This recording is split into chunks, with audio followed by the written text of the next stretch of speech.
Déjame empezar diciendo gracias a Lucas y a Josías y a todos aquellos que han ayudado a organizar este evento hoy. Es increíblemente de mucho ánimo verles a todos ustedes aquí para este evento importante aquí al comenzar la conferencia expositores próximamente. Es mi privilegio hoy introducir un tema de hermenéutica en la historia de la iglesia, mirando específicamente a la hermenéutica cristocéntrica y contrastándola con la hermenéutica literal histórico-gramática. Fue hace como 10 años que tuve la oportunidad de ir a una conferencia de pastores con varios otros miembros de la iglesia aquí, otros pastores. Fuimos a una conferencia de pastores en Sacramento, una que no era particularmente conservadora en su teología. Yo nunca había ido a algo así antes, pero fui porque tenía curiosidad. La conferencia en sí tenía distintos tipos de oradores y la verdad que no me acuerdo de la mayoría de ellos, pero de uno sí me acuerdo, porque nunca había escuchado algo exactamente como lo que él había enseñado antes.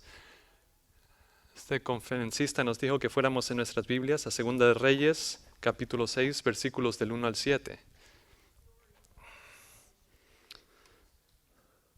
que es donde Elías causa que la cabeza del hacha flote del hombre que perdió el hacha en el río. En un hecho que era tanto misericordioso como milagroso, el profeta Elías causó que el hacha flotara y se lo regresó al hombre. Y basándose en ese pasaje, el orador en esta conferencia, hablando de un lugar lleno de pastores, predicó un sermón en qué debes hacer cuando has perdido tu filo en el ministerio. El hombre en la historia tenía una hacha que era afilado, pero perdió su filo y lo pudo recuperar con la ayuda de Elías. En esa conferencia de pastores nos dijeron que si habíamos perdido nuestro filo en el ministerio, había principios en este texto que nos podrían ayudar a recuperarlo. Nunca había escuchado tal predicación alegórica antes. El hacha estaba filoso, nosotros debemos de estar afilados, debemos de vestirnos bien. Era básicamente lo que él estaba diciendo ahí.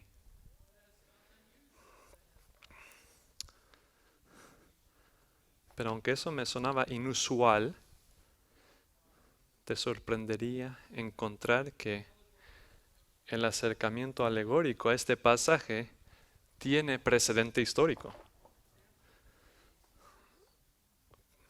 Por ejemplo, Cesario de Arles, un líder de la iglesia del siglo VI, tomó ese mismo pasaje y dijo que Elías es un símbolo de Jesús y que el hacha que cayó en el río es un símbolo de la humanidad decaída y que el río es un símbolo del pecado y los placeres de este mundo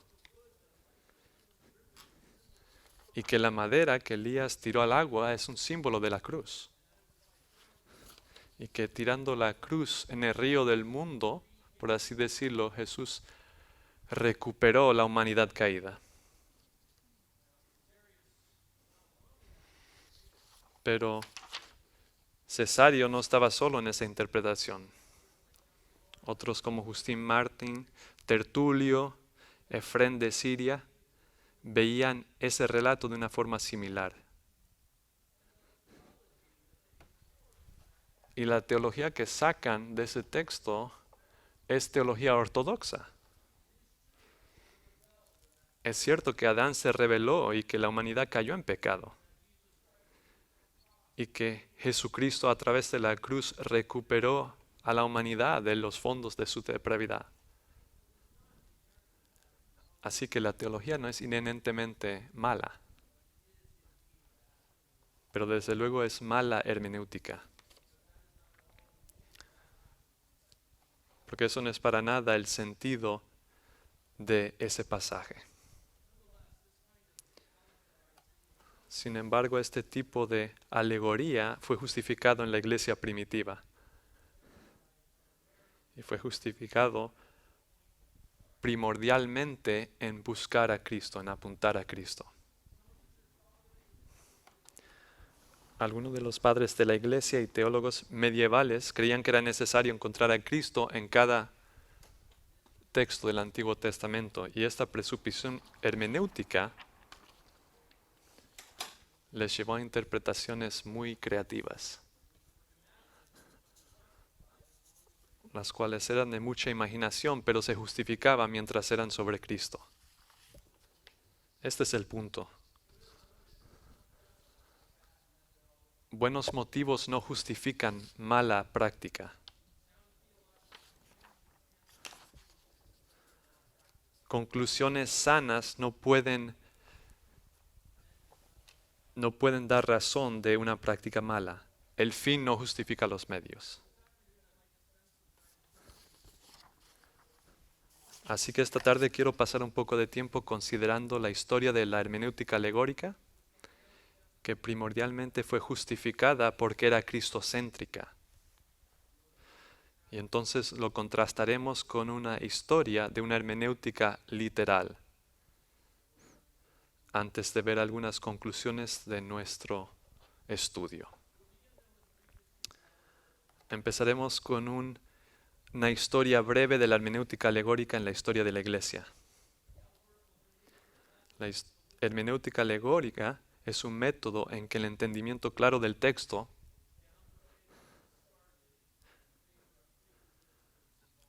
es eliminado a favor de entendimiento figural o simbólico. Así que un texto del amor de Salomón por su esposa se alegoriza a un panorama de Cristo y la Iglesia. O la historia de David y Goliat se cambia de tal forma que David simboliza a Jesús y Goliat simboliza Satanás. O como ya hemos visto, un relato de un hacha cayendo en un río se cambia a una ilustración metafórica de la salvación. El método alegórico de interpretación empezó realmente con los griegos antiguos. Al buscar los filósofos greco-romanos explicar la violencia que caracterizaba el panteón de dioses paganos. Los dioses paganos se comportaban de formas muy extrañas y muchas veces inmorales. No eran realmente modelos para una cultura civilizada. Así que los griegos alegorizaron estas historias para explicar estas historias embarazosas. Hicieron que las historias fueran algo distinto de lo que se veía en la superficie, y especialmente fue cierto en Alejandría, Egipto. Alexandria era uno de los centros del conocimiento en el mundo antiguo. Así que la hermenéutica alegórica fue aceptada allí, en Alejandría. Influenció luego a filósofos judíos que luego lo aplicaron a la escritura.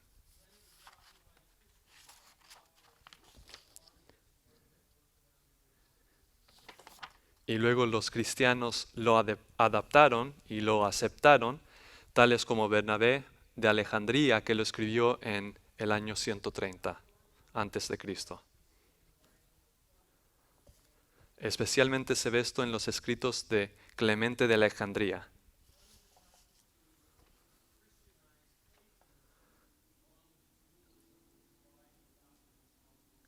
Clemente trató de adaptarlo para asociar el platonismo.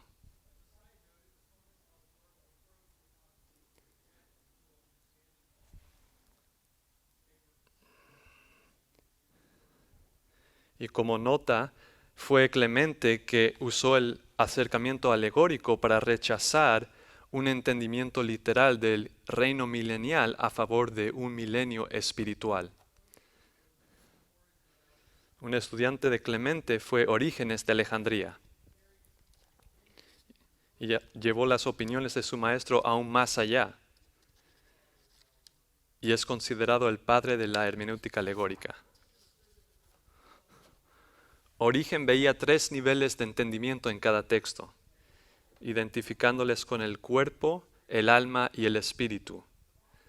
El entendimiento corporal era el entendimiento literal, y este fue el menos importante. El entendimiento del alma se refería a un entendimiento moral del texto, y el entendimiento espiritual tenía que ver con su interpretación alegórica. Este entendimiento alegórico casi siempre apuntaba a Jesús, como podemos ver en la interpretación de Orígenes de Josué y la batalla de Jericó. Para Orígenes, Josué representa a Jesús y Jericó es el mundo. Rahab es la iglesia que va a ser rescatada del mundo. El cordero rojo es la sangre de Cristo que redime a la iglesia. Y los sacerdotes que tocaban las trompetas son los escritores de los evangelios con Pedro, Santiago y Judas. Aunque la interpretación de Orígenes fue centrada en Cristo, totalmente cambia el significado de ese pasaje de la Escritura.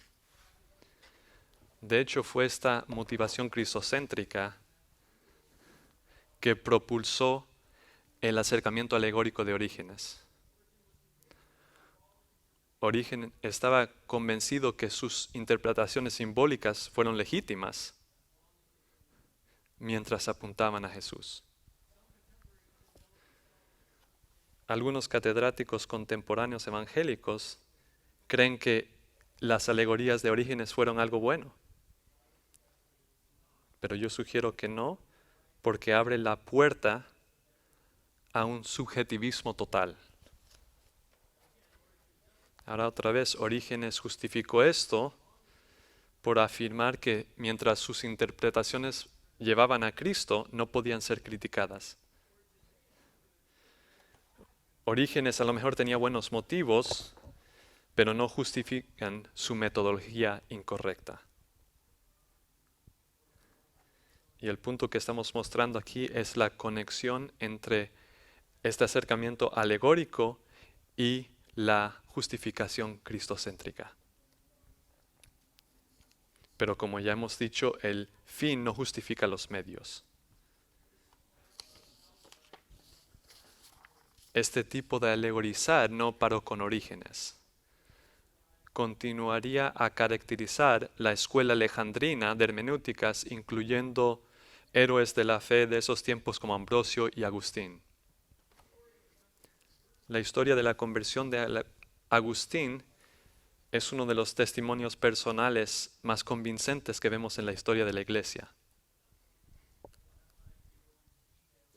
No tenemos tiempo esta tarde de mirar los detalles, pero un aspecto de su testimonio se centra en sus perspectivas del Antiguo Testamento. Para este Agustín no convertido, el Antiguo Testamento contenía cosas filosóficas que él no podía aceptar. No solo eso, pero contenía pasajes difíciles que el corazón no regenerado de Agustín no le gustaba, no podía aceptar.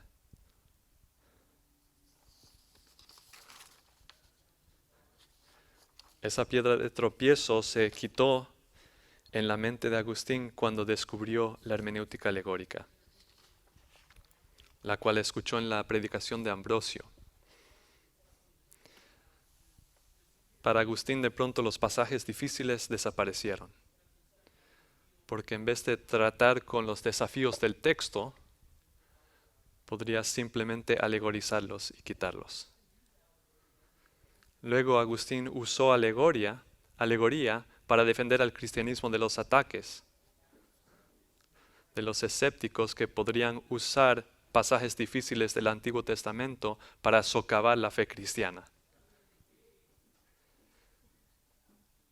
En vez de luchar con las exégesis difíciles de los pasajes, Agustín usó la alegoría para hacerle significar algo distinto que lo que estaba viendo a primera lectura.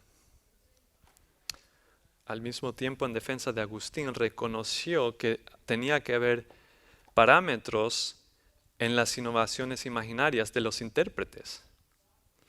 Buscó limitar el alcance de su alegoría para minimizar la posibilidad de abuso. Para Agustín fue aceptable encontrar múltiples sentidos en el mismo texto, mientras esos sentidos no contradecían la enseñanza general de la Escritura. Así que él diría que un solo texto podría tener varios significados, uno literal y uno alegórico, siempre que no contradecían la enseñanza general de la Escritura, era aceptable para él. Aquí otra vez vemos el conflicto de buenos motivos y malas metodologías. Agustín quería defender la fe cristiana del ataque escéptico. Y también reconoció que la hermenéutica alegórica podría llevar a interpretaciones fantásticas que tenían que ser limitadas. Pero ninguna de esas motivaciones justificó la metodología que Agustín usó. Como con Orígenes, Agustín era cristocéntrico en su aplicación a la hermenéutica alegórica. Por ejemplo, en cuanto al jardín de Edén, él enseñó que,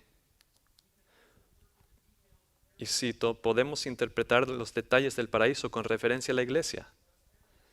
Así que el paraíso representa la iglesia en sí. Los 4 ríos representan los 4 evangelios, los árboles frutales, los santos.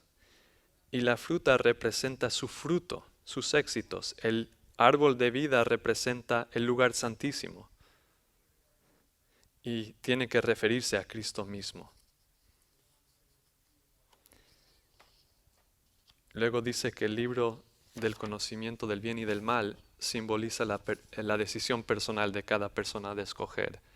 Así que mientras Orígenes dio 3 niveles de sentido, Agustín usó 4 niveles, una hermenéutica de 4 niveles.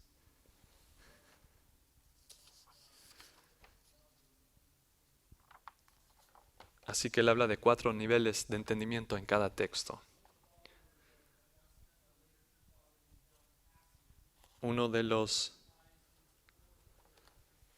estudiantes de Agustín sistematizó esto, Juan Cassiano, en la siguiente manera.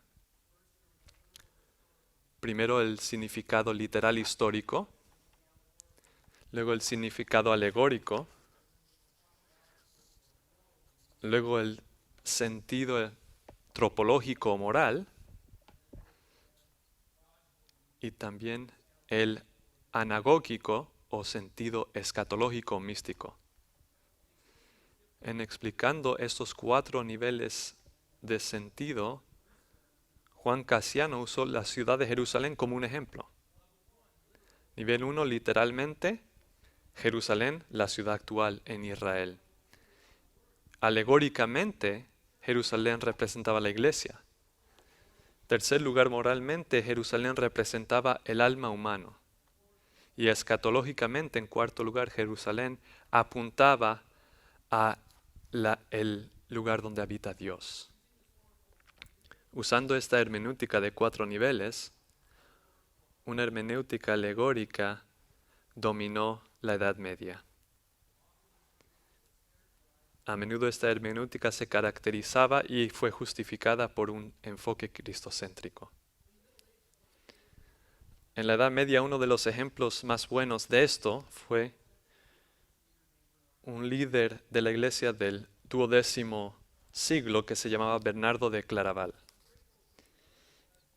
Y doy gracias por Bernardo porque sí explica claramente la doctrina de justificación por fe de una forma que ayuda mucho y una forma que influenció a Martín Lutero 500 años después. Pero no estoy tan agradecido por la hermenéutica alegórica de Bernardo. Y no hay quizás otro ejemplo tan claro del acercamiento cristocéntrico al Antiguo Testamento y cómo se usó para justificar la hermenéutica alegórica que en relación a Cantares. En cuanto a Cantares,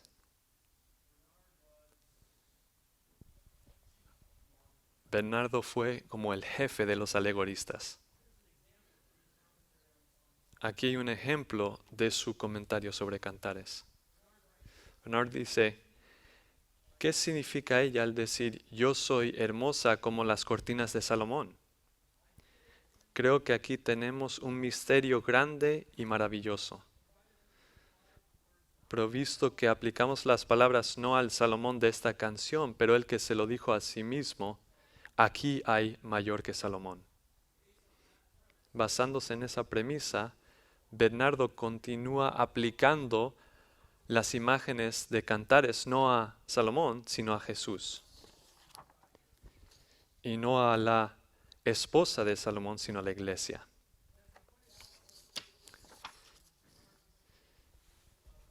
Y como hemos visto con Orígenes y Agustín, llegamos a lo mismo, motivación versus metodología.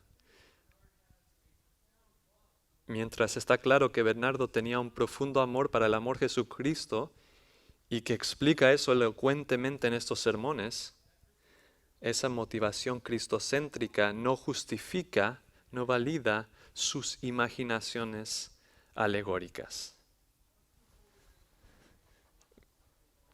Vayamos ahora a la Reforma y mirar específicamente a Martín Lutero. Por un lado vemos que Lutero habla fuertemente en contra de la hermenéutica alegórica, notando que había sido abusado por los católicos y diciendo que lo ha rechazado. De hecho, él habla de cómo cuando era monje vio difícil romper con este método alegórico, pero que había llegado a ver que el sentido histórico era el verdadero sentido de la escritura. En una forma típicamente de Lutero dice, las alegorías de Orígenes no valen tierra. Pero a pesar de su denuncia de estas alegorías,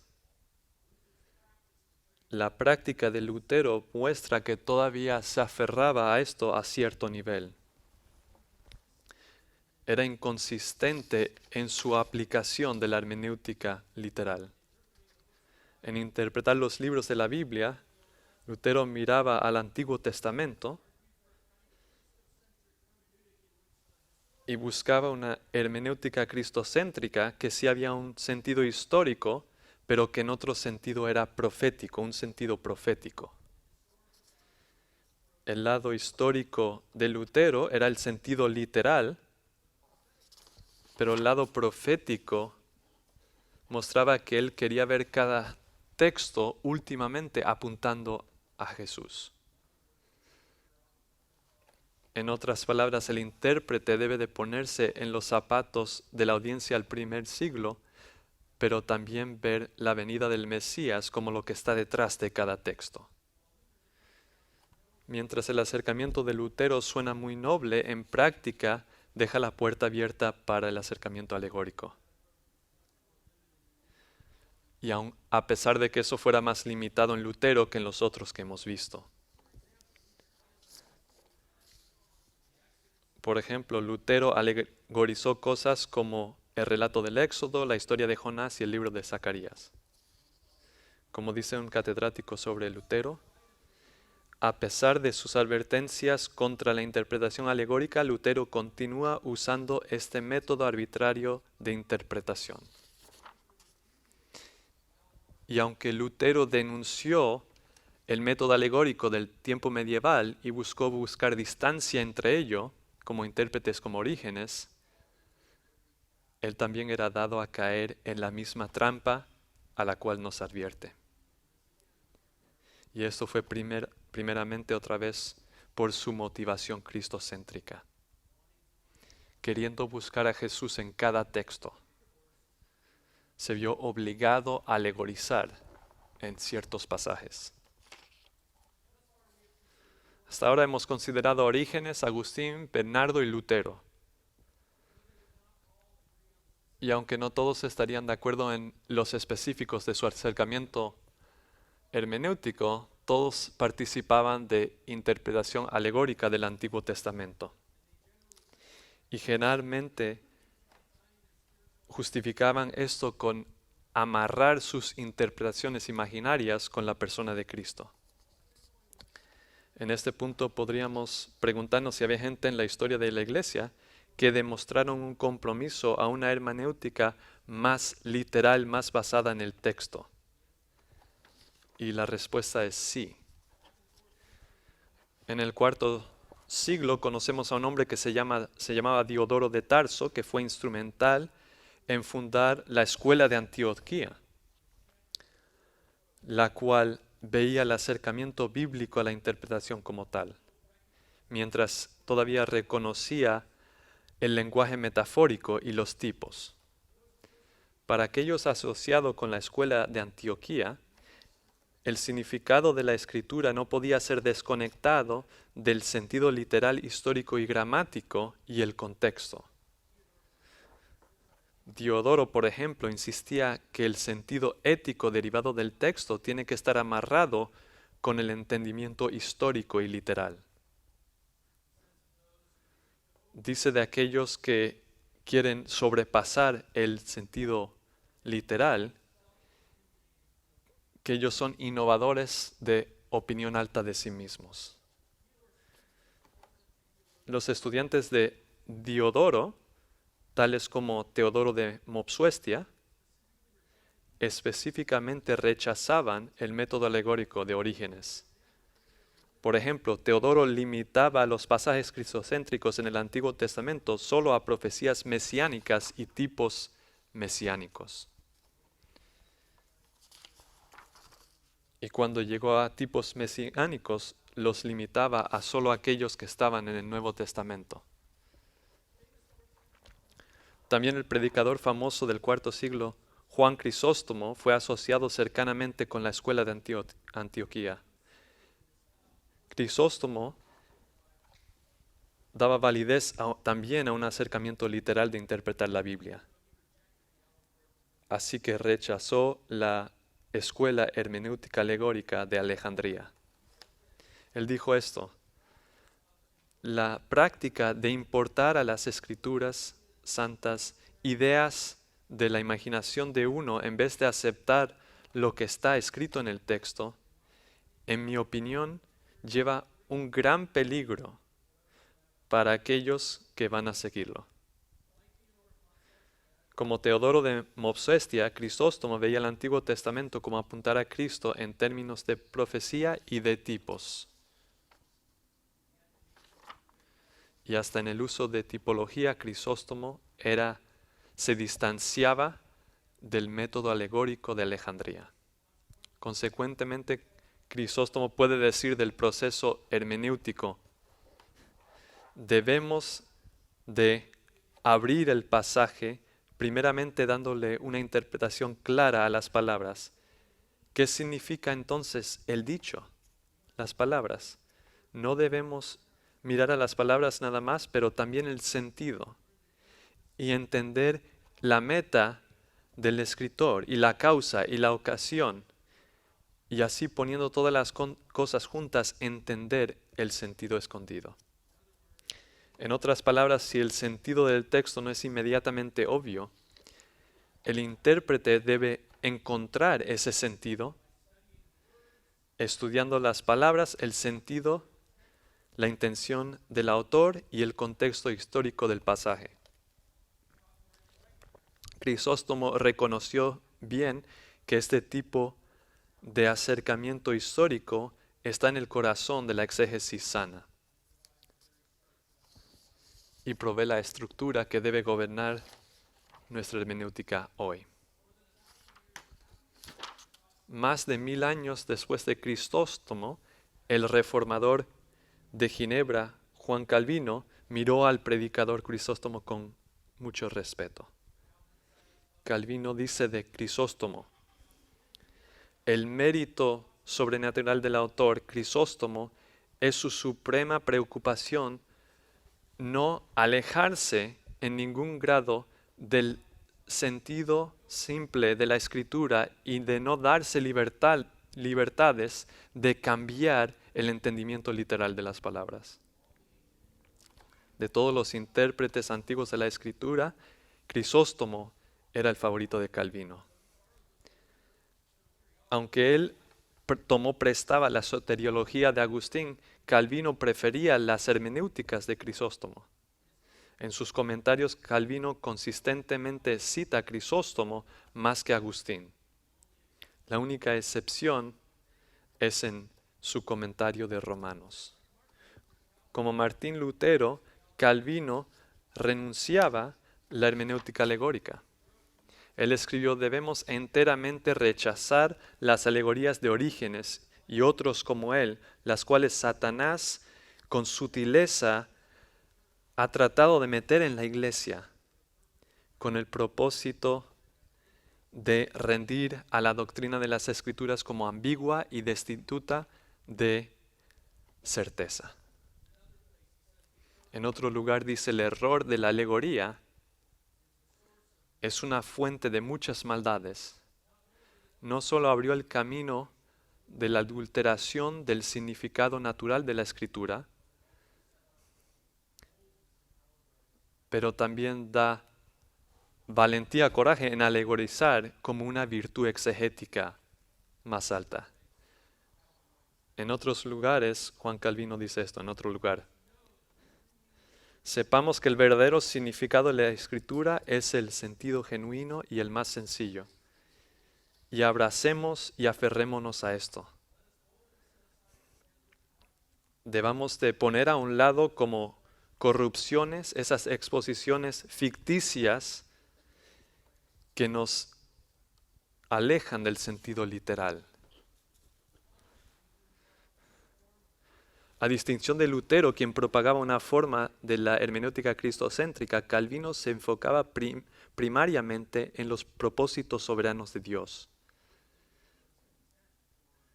Y por lo tanto estaba satisfecho con un pasaje revelando una verdad de Dios, pero no necesariamente un enfoque en la persona y la obra del Mesías. Para Calvino, este acercamiento teocéntrico encajaba bien con los límites de la intención del autor original y el autor divino.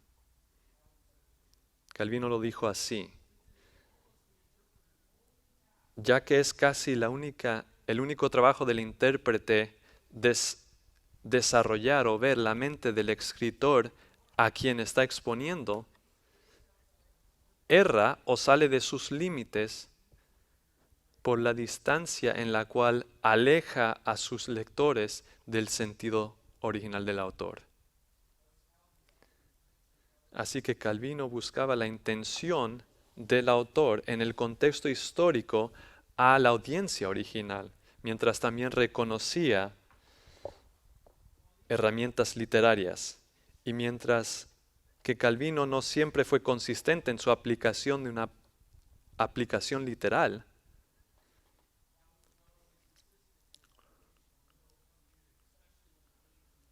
no siempre fue consistente, especialmente cuando eran profecías del Antiguo Testamento sobre el reino milenial, las cuales espiritualizó, pero en su totalidad fue mucho mejor, una forma mucho mejor de entender el Antiguo Testamento, que evita los problemas de la metodología alegórica. Creemos que esto es porque Calvino no se sentía obligado a forzar un sentido cristocéntrico a cada texto del Antiguo Testamento. Ahora, mi meta en esta tarde no es sencillamente articular un estudio de historia de hermenéutica, sino mi intención es usar la historia de la Iglesia para ilustrar varias lecciones importantes. La historia de la hermenéutica provee una ilustración vívida de lo que puede pasar cuando intérpretes meten su teología en el texto, en vez de dejar que sus conclusiones teológicas salgan del texto. En buscar interpretar el texto de manera precisa, debemos tener una agenda teológica que se lleva por la exegética, se propulsa por la exégesis, no una agenda que es propulsada por el método exegético. Muchos en la historia de la Iglesia se equivocaron en este punto y los resultados no fueron innovadores, fueron peligrosos.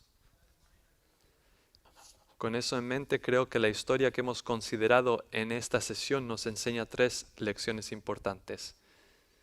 Primero, la historia de la Iglesia nos enseña que la hermenéutica alegórica es potencialmente peligrosa y que intérpretes de la Biblia fieles deben evitarla.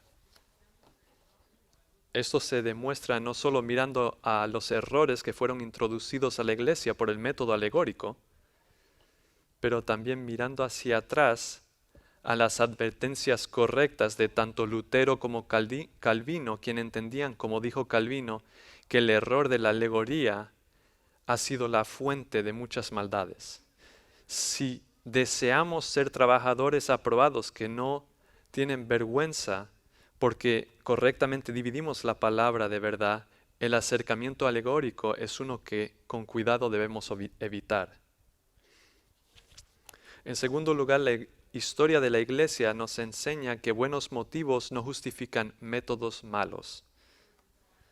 Orígenes vio su método alegórico como una forma de defender al cristianismo del ataque exterior y mantener a Cristo en el centro del texto.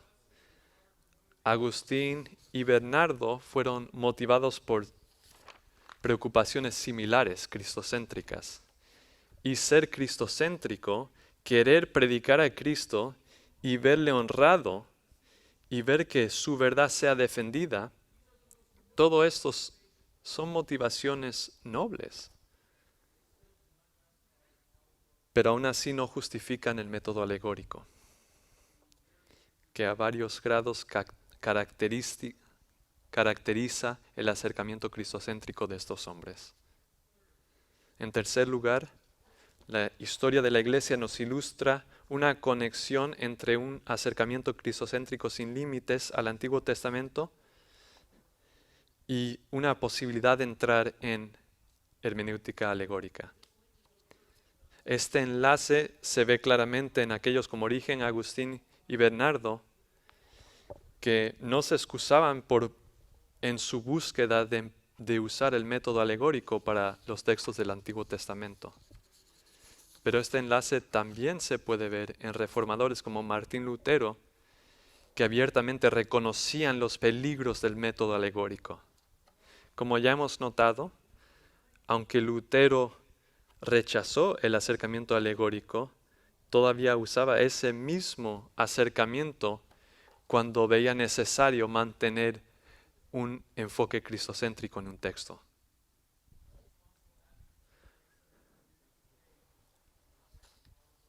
Hermanos responsables que apoyan esta hermenéutica cristocéntrica hoy serían rápidos en rechazar el método alegórico de los alejandrinos. Pero la realidad es que su acercamiento es susceptible a una hermenéutica alegórica muy parecida, y aunque lo llaman una hermenéutica espiritualizada, como decía Lutero, o una hermenéutica tipológica, puede fácil llegar a ser alegorizar.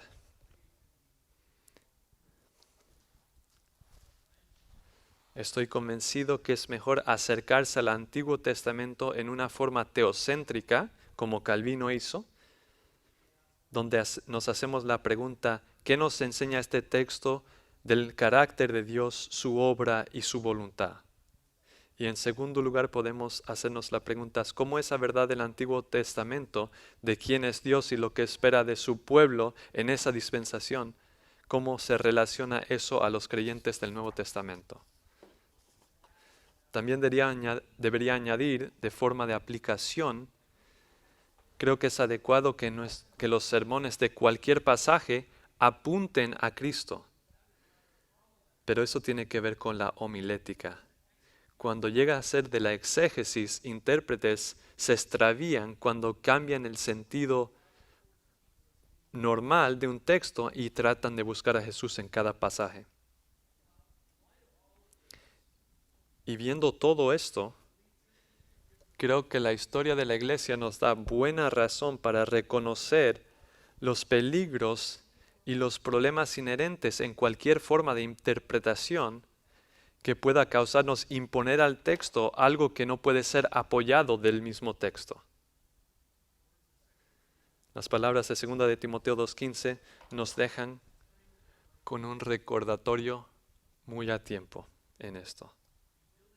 Sé diligente a presentarte aprobado ante Dios como obrero que no tiene de qué avergonzarse, precisamente manejando la palabra de verdad. A ese propósito, como intérpretes bíblicos, seamos fieles por la gracia de Dios a interpretar su palabra con precisión para su gloria.